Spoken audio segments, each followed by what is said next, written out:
मुलांनो, गणिताचा एक छान प्रश्न घेऊन आले मी. प्रश्न काय आहे? 100च्या जवळच्या संख्येचा वर्ग करणे. 100च्या जवळच्या म्हणजे काय? 100 पेक्षा समजा 2 ने मोठा 102, 104, 108 अशा संख्यांचा वर्ग कसा काढायचा? त्याच्यासाठी मी एक छान ट्रिक तुम्हाला सांगणार आहे. पहा, याचा 108 ने 108 ला गुणत बसण्यापेक्षा 108चा वर्ग म्हणजेच काय? 108 गुणिले 108 हे करत बसण्यापेक्षा मी तुम्हाला एक छान ट्रिक सांगणार आहे. ती ट्रिक पहा आणि आवडली तर आपल्या व्हिडिओला लाईक अँड शेअर करा. आता 108 मध्ये 100 पेक्षा कितीने मोठे आहेत? 108 8 ने मोठे आहेत. म्हणून काय करायचं? याच्यामध्ये 8 मिळवायचे.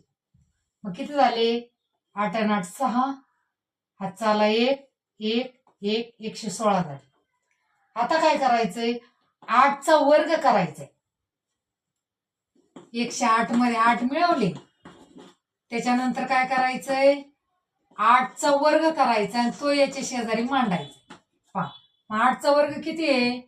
याचा वर्ग इथं मांडायचा. 8चा वर्ग किती आहे? 64. आणि हेच आपलं उत्तर झालंय. पहा, किती सोपं आहे बघा. आता इथं आणखी एक गणित करून दाखवते मी तुम्हाला. काय आहे? 106 म्हणजे 100 पेक्षा कितीने मोठे आहेत? 6 ने. म्हणून याच्यामध्ये काय करायचे? 6 मिळवायचे. 106 मध्ये 6 मिळवल्यावर किती झाले? 112 झाले. आणि नंतर काय करायचं? हा 6चा वर्ग इथं लिहायचा. 6 6 36. हेच आपलं उत्तर झालं. पहा, आहे की नाही सोपं? मग त्याच ट्रिकचा वापर करून हे गणित करायचंय आणि कमेंट बॉक्समध्ये नक्की उत्तर द्यायचंय. आणि आपला व्हिडिओ आवडला असेल तर व्हिडिओला लाईक अँड शेअर करायचं.